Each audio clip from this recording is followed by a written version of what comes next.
The video is, we're talking about, is the rut over yet in your area? And some of you are scratching your head and you're saying, has it even began yet? Is it actually taking place? Has it taken place? And you look at, and I feel bad for people out there. Let's say you follow the moon and the moon's saying that the rut's going to be at this time or that time. That's been proven that it's not true many times over, and there's a fewer shrinking pot of people, except a lot of the bigger names that make money off that say that the moon dictates when the rut does. But for example, this year, the moon is saying the rut's going to take place strong around the 20th of November in Wisconsin. And folks, your rut's over by then. So let's talk about that. At number 2, not only does the rut begin at the same time every year, it ends at the same time every year in your area, your particular area. We've put this all together in HuntCast with HuntWise, and so I hope that helps you out. I have my web class series of how to navigate the rut, and that's important because it helps you with 10 videos understand the whole sequence of the rut. But I try to talk about this at length. Same with designing properties. I do that for a living, but I want to share as much information as possible. It's easier to buy a rut web class or a book even and just look at it from page to page or beginning to end and figure it out and know that whole sequence of when everything takes place. But let's face it, folks, when the rut's over, it takes place at the same time every year. And there's comfort in that. That's a good thing, because if it begins at the same time every year, you can plan. If it ends at the same time every year, you can plan. You have that window of opportunity. Say the pre-rut usually begins sometime during the last 10 days of October, north to south. When you're in the south, it's random. So you could have does being bred in October, maybe even late September, November, December, January. It's random, depending on where you're at, north to south. But rest assured, it begins at the same time, ends at the same time, and you can plan for it that way. Again, the rut, mostly the pre-rut activity, begins the last 10 days of October, first couple days of November, depending on what state you're in. Say like a later rut like Kansas or Oklahoma, West Virginia, over into Maryland. Those are later rut states. Virginia, it'd be a later rut. North Carolina. Those would be later rut times, but then you get into South Carolina, Georgia, Alabama, Louisiana, Florida. You could really have a trickle rut, even over to Texas. North Texas versus South Texas, big differences. So it's going to start at that same time, and it's going to end at that same time for your area. And what I mean by that is there's a random flurry. And in the north, that rut window is going to be shorter because fawns born early die because of extreme weather in winter. Fawns born late die because they're too small going into the winter. They can't conserve enough energy. Even if they go into the winter with a full tank, they die because that tank doesn't last very long. A mature buck in the north in a winter kill zone area can go in with half a tank after being rutted down, lose a lot of weight, and he can actually survive a winter because he has more fuel for his body size. So he can withstand the winter. He can survive the winter because he has more energy going in. He can sustain long periods of time with no food in harsh winter. Same with a mature doe. It's almost impossible to kill a mature buck or doe with winter severity. That's a fact. In a lot of areas that feature those winter severity, very low percentage, almost not noticeable, are 2-year-old bucks or older in those areas. Then you get into the mid portions, and that's where you start. You're not going to find a lot of rutting activity in early December, even quote second rut activity in a northern zone area, because it's just so defined. UP in Michigan, the average conception date for 25 years, ultrasound doe didn't vary based on weather, moon, anything. Weather pushes deer during daylight activity. Moon doesn't really do much at all. Just changes some feeding times or intensity of feedings here and there, but it really doesn't do much as it relates to rut or daylight activity, movement activity. For example, a good moon phase, if it's a 75-degree day on November 5th in Indiana, you're gonna have a bad day of hunting. However, if it's a bad moon phase, but you have a high of 38 on November 5th, you're gonna have some smoking hot, good deer hunting around that time, just purely based on temperature and weather that's taking place in that time, regardless of what the moon phase is at that time. When you're in that middle area, you have a broader window, meaning that you can have a couple does coming into heat later, a couple does coming into heat earlier. You have a longer rut total time frame when you get more in these mid states. And I would be talking more about even Indiana, Ohio, Illinois, Iowa, Missouri, going down into Illinois, southern Illinois, over into Kentucky, West Virginia, even over into Maryland, Delaware, you can have a little bit longer, broader range because there's not much winter severity. It's less defined. And then it would get more defined as you move into northern Michigan, northern Wisconsin, northern Minnesota, upstate New York.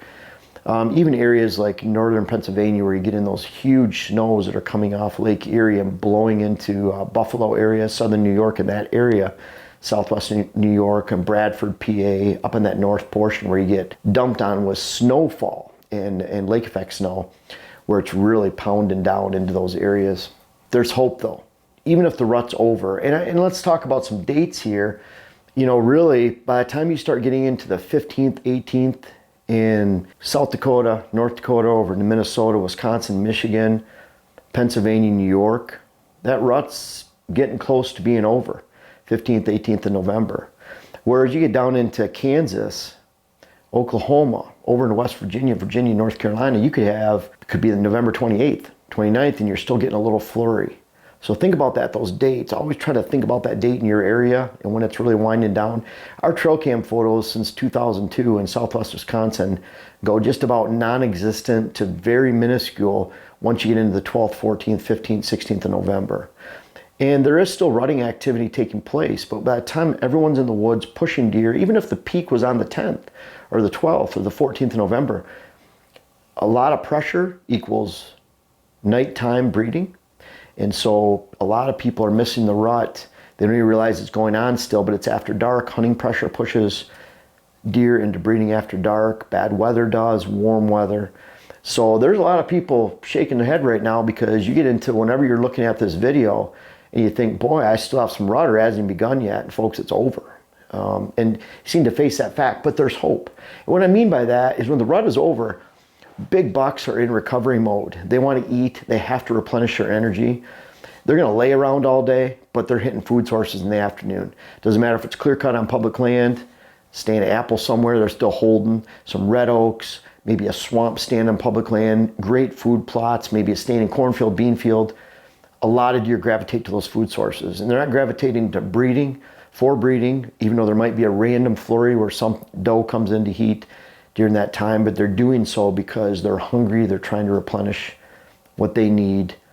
When the rut is over, hit food sources right away. And that's why I cease hunting morning stands at all, because they're already in their bedding areas, especially on small property. You're just going in, you're going to spook them. They're not moving around much.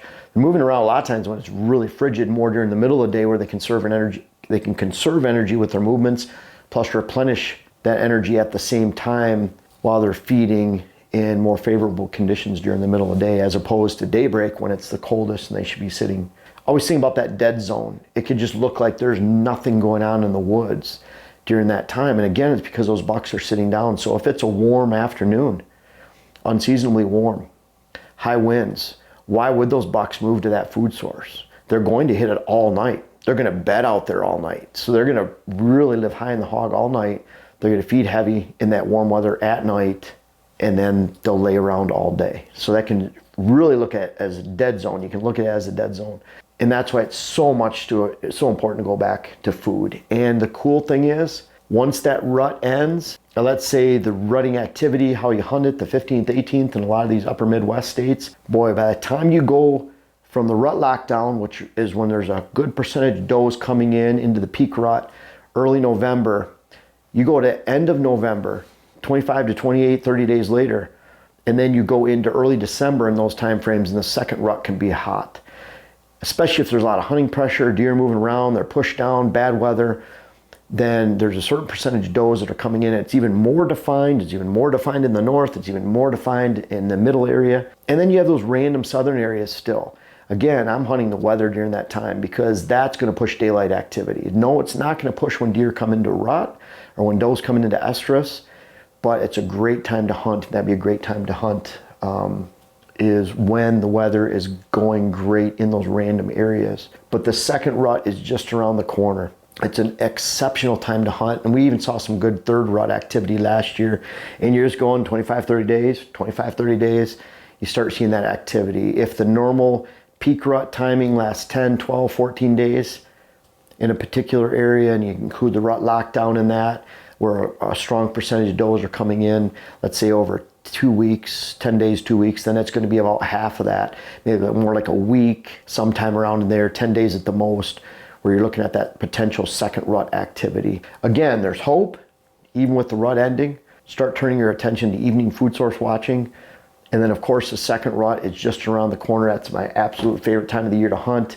Dylan told me that we're filming, I forget the dates, but it's a Wednesday, Thursday, and it's right in the middle of Minnesota muzzleloader and Wisconsin muzzleloader. We've had some great hunts together, and so we'll be sitting in the stand for a couple nights. December 1st and 2nd. Let's go. And that's peak second rut timing. So I'm looking forward to that, Dylan. Got to have a tag left in one state, right? Well, I know Minnesota's a separate muzzleloader tag, and Wisconsin's gun muzzleloader. So I like sitting with my bow during gun season a lot. So there's a chance I can get burned on that. So maybe there's even more of a chance my tag will late. But a lot of times I'm shooting my deer middle to the end of gun or muzzleloader in Wisconsin even. So the rut is over in your area, most likely. Keep that in mind. Plan your hunts accordingly. Plan your hunts around when it starts. For those resources, you can watch HuntCast on HuntWise. You can check out my web classes.